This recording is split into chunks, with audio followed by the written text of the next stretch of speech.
Hi friends, Kasi ഗോസ്റ്റിന്റെ 10ാമത്തെ എപ്പിസോഡാണ് നമ്മൾ ഇന്ന് കാണാൻ പോകുന്നത്. സിയുക്കും യുവും സബ്വേ ഗോസ്റ്റിനെ കണ്ടുപിടിക്കാൻ വേണ്ടിയിട്ട് ഒരു റൂമിൽ കൊട്ടുന്നതായിരുന്നു നമ്മൾ കഴിഞ്ഞ എപ്പിസോഡിൽ കണ്ടു നിർത്തിയത്. എന്നാൽ അവര് പ്രതീക്ഷിച്ചതുപോലെ ആ റൂമിൽ സബ്വേ ഗോസ്റ്റ് ആയിരുന്നില്ല. അവിടെയുള്ള കുറച്ച് എംപ്ലോയീസ് ആയിരുന്നു ആ റൂമിൽ ഉണ്ടായിരുന്നത്. അങ്ങനെ അവർ പെട്ടെന്ന് തന്നെ അടുത്ത റെസ്ട്രിക്റ്റഡ് ഏരിയയിലേക്ക് പോയി. എന്നാൽ അതിന്റെ ഡോറ് തുറന്നു തന്നെ കിടക്കുകയായിരുന്നു. അവരുടെ അകത്ത് കയറിയ പാടെ ചോരയിൽ കുളിച്ച് കിടക്കുന്ന പെൺകുട്ടിയെ കണ്ടു. അവൾക്ക് ജീവനുണ്ട്. പെട്ടെന്ന് തന്നെ സിയുക്കാണെങ്കിൽ ആംബുലൻസിനെ വിളിക്കുന്നു. അതേസമയം യു ആണെങ്കിൽ പുറത്തേക്ക് പോകുന്നുണ്ട്. ആ പെൺകുട്ടിയെ ഉപദ്രവിച്ച സബ്വേ ഗോസ്റ്റ് ഇവിടെ തന്നെയുണ്ട് എന്നുള്ള കാര്യം അവൾക്കറിയാം. ഇപ്പോൾ ആണെങ്കിൽ സബ്വേ സ്റ്റേഷനിൽ നിന്ന് അവസാനത്തെ ട്രെയിനാണ് പുറപ്പെടുന്നത്. അതിനു മുന്നേ തന്നെ സബ്വേ ഗോസ്റ്റിനെ കണ്ടുപിടിക്കണം എന്ന് വിചാരിച്ചിട്ടാണ് അവൾ അവിടെയെല്ലാം അന്വേഷിക്കുന്നത്. എന്നാൽ അവൾക്ക് സബ്വേ ഗോസ്റ്റിനെ കണ്ടുപിടിക്കാൻ സാധിച്ചില്ല. അവളാണെങ്കിൽ അവിടെയെല്ലാം അന്വേഷിക്കുന്നുണ്ട്. അപ്പോഴേക്കും ആംബുലൻസ് വന്നിട്ട് ആ പെൺകുട്ടിയെ അവിടെ നിന്ന് കൊണ്ടുപോകുന്നു. അതേസമയം സിയൂക്കിന്റെ അമ്മയെ നോക്കുന്ന ആ അമ്മുമ്മയാണ് കാണിക്കുന്നത്. അവരാണെങ്കിൽ അവരുടെ വീട്ടിലിരുന്ന് ഒരു ഡയറി എല്ലാം നോക്കുന്നു. ആ ഡയറിക്കകത്ത് മുഴുവൻ സബ്വേ ഗോസ്റ്റ് നടത്തിയ കൊലപാതകങ്ങളെ കുറിച്ചുള്ള ആർട്ടിക്കിളാണ് ഉള്ളത്. അവരെന്തിനാണ് ഇതെല്ലാം കളക്ട് ചെയ്ത് വെച്ചിരിക്കുന്നത് എന്നറിയില്ല. ആ സീൻ കട്ട് ചെയ്ത് പിന്നെ നമ്മൾ കാണുന്നത് സബ്വേ പോലീസ് എല്ലാവരും ഇരുന്ന് പോക്കറ്റടിക്കാരെ കുറിച്ച് ഡിസ്കസ് ചെയ്തുകൊണ്ടിരിക്കുന്നതാണ്. അങ്ങനെ അവര് സംസാരിച്ചുകൊണ്ടിരിക്കുന്ന സമയത്താണ് യുവിന് ഒരു കോള് വരുന്നത്. പാർട്ട്ണറാണ് വിളിച്ചത്. പാർട്ട്ണർ വിളിച്ച പാടെ യു ആണെങ്കിൽ ആ റൂമിൽ നിന്ന് മാറിയിട്ടാണ് സംസാരിക്കുന്നത്. യു സംസാരിക്കുന്ന എല്ലാം സിയുക്ക് ഒളിഞ്ഞു നിന്ന് കേൾക്കുന്നു. ഇന്ന് രാത്രി അവൾ എങ്ങോട്ടേക്ക് പോകുന്നുണ്ട് എന്ന കാര്യം അവന് മനസ്സിലായി. അങ്ങനെ രാത്രിയിൽ സിയുക്കും യുവും റെസ്റ്റ് എടുക്കുന്ന സമയത്ത് സിയൂക്ക് ഉറങ്ങി എന്ന് വിചാരിച്ച യു അവിടെ നിന്ന് പോകുന്നുണ്ട്. എന്നാൽ സിയൂക്ക് ആണെങ്കിൽ ഉറങ്ങിയിട്ടില്ലായിരുന്നു. അവൾ ഈ രാത്രിയിൽ ആരെങ്കിലും മീറ്റ് ചെയ്യാനായിരിക്കുമോ പോകുന്നത് എന്നൊക്കെ ആലോചിച്ച് സിയൂക്ക് അവിടെ കിടക്കുന്നു. എന്നാൽ യു ആണെങ്കിൽ നേരെ ചെല്ലുന്നത് പാർട്ട്ണറിന്റെ അടുത്തേക്കാണ്. അങ്ങനെ അവര് രണ്ടുപേരും ആ ടണലിനകത്തേക്ക് പോകുന്നു. ടണലിനകത്ത് പൂട്ടിക്കിടക്കുന്ന ആ റൂം അവര് തുറക്കുന്നു.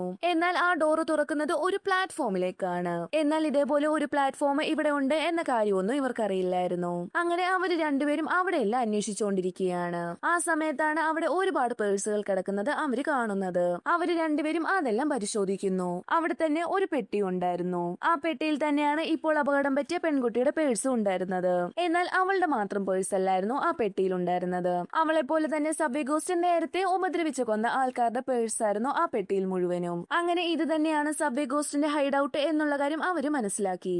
യു പെട്ടെന്ന് തന്നെ ആ പെട്ടിയെല്ലാം അന്വേഷിക്കുന്നുണ്ട്.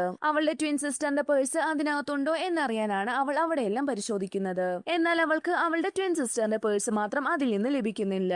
അവൾ ഇപ്പോഴും ജീവനോടെ കാണും എന്നൊക്കെ പാർട്ട്ണറും പറയുന്നു. ആ സമയത്ത് തന്നെ ആ ഡോറിന്റെ അടുത്തേക്ക് സബ്വേ ഗോസ്റ്റ് എത്തി.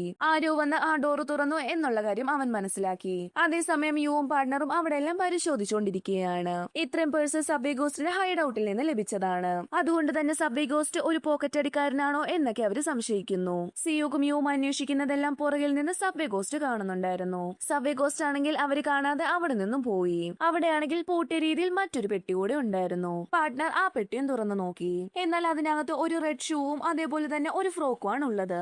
ഈ ഫ്രോക്കിന്റെ ഒരു പീസാണ് നേരത്തെ തന്നെ യൂണിന് ആ ടണലിൽ നിന്ന് ലഭിച്ചത്. അങ്ങനെ അവരതെല്ലാം നോക്കിക്കൊണ്ടിരിക്കുന്ന സമയത്താണ് സബ്വേ ഗോസ്റ്റ് കളക്ട് ചെയ്ത് വെച്ചിരിക്കുന്ന ഡീറ്റെയിൽസ് എല്ലാം യു കാണുന്നത്. സബ്വേ ഗോസ്റ്റ് കൊന്ന എല്ലാവരുടെയും ഡീറ്റെയിൽസ് ആ ചുവരിലുണ്ടായിരുന്നു. അതിന്റെ കൂട്ടത്തിൽ തന്നെ യൂണിന്റെ ട്വിൻ സിസ്റ്ററിന്റെ ഫോട്ടോയും ഉണ്ടായിരുന്നു. അത് കണ്ട് യു ഷോക്കായി. മരണപ്പെട്ട എല്ലാവരുടെ ഫോട്ടോ ഇവിടെ ഉണ്ടെങ്കിൽ തന്റെ സിസ്റ്റർ മരണപ്പെട്ട് കാണും എന്നൊക്കെ അവൾ ചിന്തിക്കുന്നു. ആ ഫോട്ടോ എടുത്ത് അവൾ അവിടെ ഇരുന്ന് പൊട്ടിക്കരയുന്നു. ഇത്രയും നാളും തന്റെ ട്വിൻ സിസ്റ്ററിന്റെ ബോഡി കിട്ടാഞ്ഞത് കൊണ്ട് തന്നെ അവൾ എവിടെയെങ്കിലും ജീവനോടെ കാണും എന്ന് യു പ്രതീക്ഷിച്ചിരുന്നു. എന്നാൽ ഫോട്ടോ കണ്ടതോടെ തന്റെ സിസ്റ്റർ ജീവനോടെ കാണില്ല എന്ന് വിചാരിച്ച് അവൾ അവിടെ ഇരുന്ന് പൊട്ടിക്കരയുന്നു. അങ്ങനെ പാർട്ട്ണർ അവളെ ആശ്വസിപ്പിച്ചിട്ട് തിരിച്ച് അവിടെ നിന്ന് കൊണ്ടുവരുന്നു. അതേസമയം സിയൂക്ക് ആണെങ്കിൽ യു എങ്ങോട്ടേക്കാണ് പോയതെന്ന് അറിയാതെ ടെൻഷൻ അടിച്ചിരിക്കുകയാണ്. സിയൂക്ക് നോക്കുമ്പോൾ യുവിന്റെ പേഴ്സ് അവിടെ തന്നെ ഇരിപ്പുണ്ട്. അതുകൊണ്ട് തന്നെ യു പുറത്തേക്ക് പോയി കാണില്ല എന്ന് അവൻ ഉറപ്പായി. അങ്ങനെ സിയൂക്ക് ആണെങ്കിൽ യൂണിനെ അവിടെയെല്ലാം അന്വേഷിക്കുന്നു. ആ സമയത്താണ് ടണലിലേക്ക് പോകുന്ന ഡോറ് തുറന്നു കിടക്കുന്ന കാര്യം സിയൂക്ക് കാണുന്നത്. സിയൂക്കിന്റെ ഉള്ളിലാണെങ്കിൽ യു തന്നെ ഇത്ര നാള് പറ്റിക്കുമായിരുന്നു എന്നൊക്കെയുള്ള ചിന്ത വരുന്നു. ആ ഡോറിന്റെ കീ കാണാതായ സമയത്ത് അവിടെ എല്ലാരും അന്വേഷിച്ചുകൊണ്ടിരിക്കുകയായിരുന്നു. അന്വേഷിക്കുന്ന പോലെ കാണിച്ചിട്ട് തന്നെ ഇത്ര നാൾ അവൾ പറ്റിക്കുകയായിരുന്നു എന്നൊക്കെ സിയൂക്ക് ഓർക്കുന്നു. ആ കറക്റ്റ് സമയത്ത് തന്നെയാണ് സിയൂക്ക് യൂണിനെ കാണുന്നത്. തന്നെ ഇത്ര നാള് പറ്റിക്കുമായിരുന്നു, ഇതിനെല്ലാം എക്സ്പ്ലനേഷൻ തരണം എന്നൊക്കെ സിയൂക്ക് യൂണിനോട് ആവശ്യപ്പെടുന്നു. എന്നാൽ യു ആണെങ്കിൽ ഒന്നും പറയാതെ തന്നെ ആ ഡോറിന്റെ കീ കൊടുത്തിട്ട് അവിടെ നിന്ന് പോകുന്നു. ഒന്നും എക്സ്പ്ലെയിൻ ചെയ്യാനുള്ള ഒരു മാനസികാവസ്ഥയിലല്ല ഇപ്പോൾ യു ഉള്ളത്. അതേസമയം പാർട്ട്ണർ ആണെങ്കിൽ നേരെ ചെല്ലുന്നത് അവരുടെ ഓഫീസിലേക്കാണ്. എക്സ് ഗേൾ ഫ്രണ്ടിനോട് സബ്വേ ഗോസ്റ്റിന്റെ ഹൈഡ് ഔട്ട് എവിടെയാണ് എന്നുള്ള കാര്യമെല്ലാം പറയുന്നു. അവർക്ക് ഡയറക്റ്റായി ആ ടണലിലേക്ക് കയറാനുള്ള പെർമിഷൻ ഇല്ല. അന്ന് സബ്വേ പോലീസ് സ്റ്റേഷനിൽ വന്ന് അവിടെ എല്ലാം ചെക്ക് ചെയ്ത് ഒരു ഓഫീസർ ഇല്ലേ, ആ പുള്ളിയാണ് ടണലിലേക്ക് ആരെങ്കിലും കയറണമെങ്കിൽ പെർമിഷൻ കൊടുക്കേണ്ടത്. അല്ലാത്ത പക്ഷം ആരാ ടണലിൽ കയറിയാലും അവർക്കെല്ലാം പണിഷ്മെന്റും കൊടുക്കും. സബ്വേ ഗോസ്റ്റിന്റെ ഹൈഡ് ഹൈഡൌട്ട് താങ്കൾ കണ്ടുപിടിച്ചു എന്നൊന്നും അവർ പറയുന്നില്ല. പകരം സബ്വേ ഗോസ്റ്റിന്റെ ഹൈഡൌട്ട് അവിടെയാണോ എന്നൊരു സംശയമുണ്ട്. അതുകൊണ്ട് തന്നെ അവിടെ ഒന്ന് അന്വേഷിക്കണം എന്നും പറഞ്ഞ് അവര് ഒരു ലെറ്റർ അയാൾക്ക് അയക്കുന്നു. അങ്ങനെ പെർമിഷൻ കിട്ടിയ പാടെ സബ്വേ ഗോസ്റ്റിന്റെ ഹൈഡൌട്ടിലേക്ക് എക്സ് ഗേൾഫ്രണ്ടിന്റെ ടീം എത്തി. ഇവരാണല്ലോ സബ്വേ ഗോസ്റ്റിന്റെ കേസ് അന്വേഷിക്കുന്നത്. അതുകൊണ്ട് തന്നെ ഇവിടുന്ന് ഡീറ്റെയിൽസ് എടുക്കുന്നതും അവര് തന്നെയാണ്. ഈ ഹൈഡൌട്ട് അവര് കണ്ടുപിടിച്ചെങ്കിലും ഇതൊന്നും ഇപ്പോഴേ അവര് ന്യൂസ് ആക്കുന്നില്ല. ആ ഓഫീസേഴ്സ് മാത്രമാണ് ഈ കാര്യങ്ങളെല്ലാം അറിയുന്നത്. കാര്യം പബ്ലിക് ഈ കാര്യങ്ങളെല്ലാം അറിഞ്ഞാൽ അവരെല്ലാം പാനിക് ആവില്ലേ? പിന്നീട് ആരും തന്നെ സബ്വേയിലേക്ക് വരുത്തതുമില്ല. അതുകൊണ്ടാണ് ഇവരൊന്നും ഇപ്പോഴേ ഇത് ന്യൂസ് ആക്കാത്തത്. അങ്ങനെ അവിടെ നിന്ന് ലഭിച്ച എല്ലാ സാധനങ്ങളും DNA ടെസ്റ്റിനായി അവർ അയക്കുന്നു. അതേസമയം സിയൂക്കിന്റെ അമ്മയെ നോക്കുന്ന ആ അമ്മൂമ്മയില്ലേ, അവരാണെങ്കിൽ പുറത്തേക്ക് പോവാനായി ഒരുങ്ങുന്നു. അവരാണെങ്കിൽ ഷൂ ഇടുന്ന സമയത്ത് അവരുടെ ഷൂവിന്റെ അടുത്ത് മറ്റൊരു ചുമല ഷൂ നമുക്ക് കാണാം. ഇതേപോലെ തന്നെ ഇരിക്കുന്ന റെഡ് ഷൂ ആണ് സബ്വേ ഗോസ്റ്റിന്റെ പെട്ടിയിൽ നിന്ന് നമ്മൾ കണ്ടത്.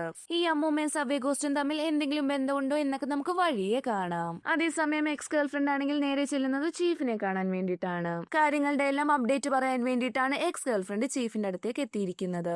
ആ സമയത്താണ് യൂനിന്റെ സിസ്റ്ററിനെ കാണാനില്ലെന്നും അവളുടെ ബോഡി ഇതുവരെ ലഭിച്ചില്ല എന്നുള്ള കാര്യമെല്ലാം എക്സ് ഗേൾഫ്രണ്ട് ചീഫിനോട് പറയുന്നത്. അപ്പോഴാണ് ആ കാര്യങ്ങളെല്ലാം ചീഫും അറിയുന്നത്. എന്നാൽ എത്രയും പെട്ടെന്ന് അവളെയും കൂടെ നിങ്ങളുടെ ടീമിൽ ചേർക്കണം എന്നൊക്കെ ചീഫ് പറയുന്നു. അവിടെ നിന്ന് എക്സ് ഗേൾഫ്രണ്ട് നേരെ ചെല്ലുന്നത് സബ്വേ പോലീസ് സ്റ്റേഷനിലേക്കാണ്. അവിടെ എല്ലാരും തന്നെ ഉണ്ടായിരുന്നു. എന്നാൽ സിയൂക്കും യുവും മിണ്ടുന്നതേ ഇല്ല.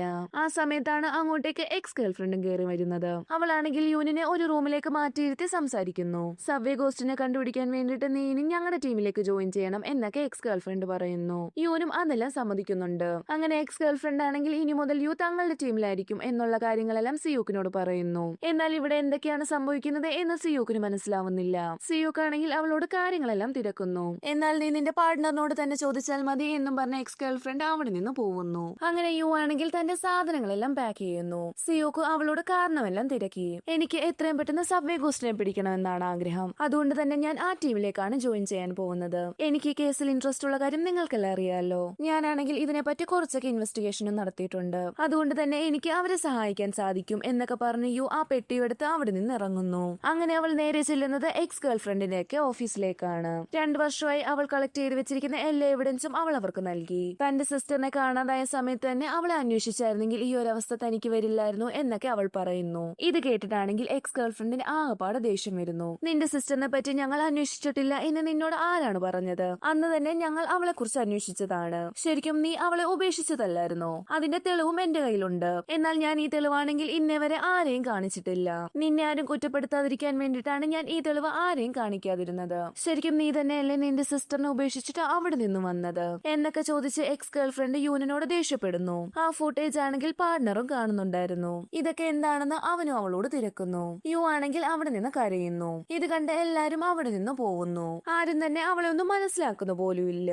തന്റെ ട്വിൻ സിസ്റ്ററിനോട് വഴക്കിട്ടിട്ട് ആ ദേഷ്യത്തിന്റെ പുറത്ത് അവൾ ആ ട്രെയിനിൽ നിന്ന് ഒന്നിറങ്ങിയതായിരുന്നു. എന്നാൽ പെട്ടെന്ന് തന്നെ ആ ട്രെയിൻ അവിടെ നിന്ന് പോയി കഴിഞ്ഞിരുന്നു. ആ ട്രെയിൻ പോയതിനു ശേഷമാണ് തനിക്ക് ഒരു തെറ്റുപറ്റി എന്നുള്ള കാര്യം അവൾ തിരിച്ചറിയുന്നത്. അവൾ പെട്ടെന്ന് തന്നെ അടുത്ത സ്റ്റോപ്പിലെത്തി അവളുടെ ട്വിൻ സിസ്റ്ററിനെ അവിടെയെല്ലാം അന്വേഷിച്ചിരുന്നു. എന്നാൽ അപ്പോഴേക്കും അവളെ കാണാതായി കഴിഞ്ഞിരുന്നു. തന്റെ തെറ്റുകൊണ്ട് തന്നെയാണ് തന്റെ ട്വിൻ സിസ്റ്ററിനെ കാണാതായത് എന്നൊരു കുറ്റബോധം അവളുടെ മനസ്സിലുണ്ട്. അങ്ങനെ എക്സ് ഗേൾഫ്രണ്ടും പാർട്ട്ണറും മറ്റേ പെൺകുട്ടിയെ ഉപദ്രവിച്ചിട്ട് രക്ഷപ്പെട്ട് സബ്വേ ഗോസ്റ്റിന്റെ ഫൂട്ടേജ് എല്ലാം തപ്പിക്കൊണ്ടിരിക്കുകയാണ്. അങ്ങനെ ആ ഫൂട്ടേജ് യുവും കാണുന്നുണ്ടായിരുന്നു. തന്നെയും ഇയാൾ ഫോളോ ചെയ്തു എന്നുള്ള കാര്യം അവരോട് പറയുന്നു. അത് മാത്രമല്ല ആ 3 പോക്കറ്റ് അടിക്കാരിൽ ഒരാളാണ് സബ്വേ ഗോസ്റ്റ് എന്നൊരു സംശയം തനിക്കുണ്ട് എന്നൊക്കെ യു പറയുന്നു. അങ്ങനെ ആ 3 പോക്കറ്റ് അടിക്കാരെ പറ്റി അന്വേഷിക്കാൻ വേണ്ടിയിട്ട് എക്സ് ഗേൾഫ്രണ്ടും പാർട്ട്ണറും സബ്വേ പോലീസ് സ്റ്റേഷനിലേക്ക് പോകുന്നു. ആ സമയത്ത് അവരുടെ 3 പേരുടെ ഫോട്ടോ എടുത്ത് ലുക്ക്ഔട്ട് നോട്ടീസ് ഉണ്ടാക്കി വെച്ചിരിക്കുകയാണ് സബ്വേ പോലീസ്. ആ സമയത്ത് തന്നെയാണ് അങ്ങോട്ടേക്ക് എക്സ് ഗേൾഫ്രണ്ടും പാർട്ട്ണറും എത്തിയത്. ഈ 3 പേരുമാണോ സബ്വേ ഗോസ്റ്റ് എന്ന് ഞങ്ങൾക്ക് സംശയമുണ്ട്. അതുകൊണ്ട് ഈ കാര്യങ്ങളെല്ലാം ഞങ്ങൾ തന്നെ ഹാൻഡിൽ ചെയ്തോളാം എന്നും പറഞ്ഞ് അവര് ആ പോസ്റ്റർ അവിടെ നിന്ന് എടുത്തോണ്ടാണ് പോകുന്നത്.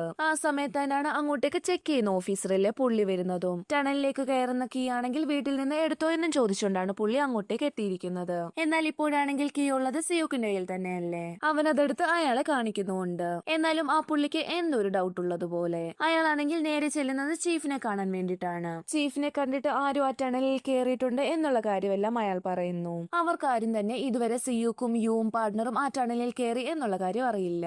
സബ്വേ ഗോസ്റ്റിന്റെ ഹൈഡൌട്ട് അവിടെയാണോ എന്നൊരു സംശയമുണ്ട്. അത് ചെക്ക് ചെയ്യാൻ വേണ്ടിയിട്ട് പെർമിഷൻ ആണ് അവർ മേടിച്ചതും. എന്നാൽ ശരിക്കും അത് സബ്വേ ഗോസ്റ്റിന്റെ ഹൈഡൌട്ട് ആണെന്ന് അവർ നേരത്തെ തന്നെ മനസ്സിലാക്കിയതാണ്. എന്നാൽ അവരാണെങ്കിൽ ഇതെല്ലാം പറഞ്ഞു കഴിഞ്ഞാൽ അവർ ആ ടണലിലേക്ക് കയറിയതിന് അവരെ പണിഷ്മെന്റ് ചെയ്യും. എന്നാൽ ഈ പുള്ളിക്കാണെങ്കിൽ അവരെല്ലാം നല്ല സംശയമുണ്ട്. അങ്ങനെ അതെല്ലാം അന്വേഷിക്കണം എന്നൊക്കെ ചീഫിനോട് അയാൾ പറയുന്നു. അങ്ങനെ ചീഫാണെങ്കിൽ സിയൂക്കിനെ യൂനിനെ യൂനിനെ വിളിച്ചു വരുത്തി. ആരാണ് ടണലിൽ കയറിയത് എന്നൊക്കെ അവര് തിരക്കുന്നു. സിയൂക്ക് ആണെങ്കിൽ താൻ മാത്രമാണ് ആ ടണലിൽ കയറിയത് എന്ന് പറയുന്നു. എന്നാൽ യു അത് സമ്മതിച്ചു കൊടുക്കുന്നില്ല. തന്നെ രക്ഷിക്കാൻ വേണ്ടിയിട്ടാണ് അവൻ ഇങ്ങനെ ഒരു കള്ളം പറയുന്നത്. താൻ മാത്രമാണ് ടണലിൽ കയറിയത് എന്ന് യുവും പറയുന്നു. അങ്ങനെ അവര് രണ്ടുപേരും ആ ടണലിൽ കയറിയിട്ടുണ്ട് എന്ന കാര്യം ചീഫിനും മനസ്സിലാവുന്നു. ചീഫ് ആണെങ്കിൽ രണ്ടുപേർക്കും പണിഷ്മെന്റ് കൊടുക്കുന്നു. രണ്ടുപേർക്കും സസ്പെൻഷൻ ലഭിക്കേണ്ട തെറ്റാണ്. എന്നാലും യു ആണെങ്കിൽ സബ്വേ ഗോസ്റ്റിന്റെ ഹൈഡ് ഔട്ട് കണ്ടുപിടിച്ചത് കൊണ്ട് തന്നെ അവൾക്ക് 3 മാസം സാലറി കട്ടാണ്. അതേപോലെ സിയൂക്കിനാണെങ്കിൽ 3 മാസം സസ്പെൻഷനും. സിയൂക്ക് അവളുടെ ക്യാപ്റ്റനായിട്ടും അവളെ ആ ടണലിലേക്ക് ഇറക്കി വിട്ടത് കൊണ്ടാണ് സിയൂക്കിന് 3 മാസം സസ്പെൻഷൻ കൊടുക്കുന്നത്.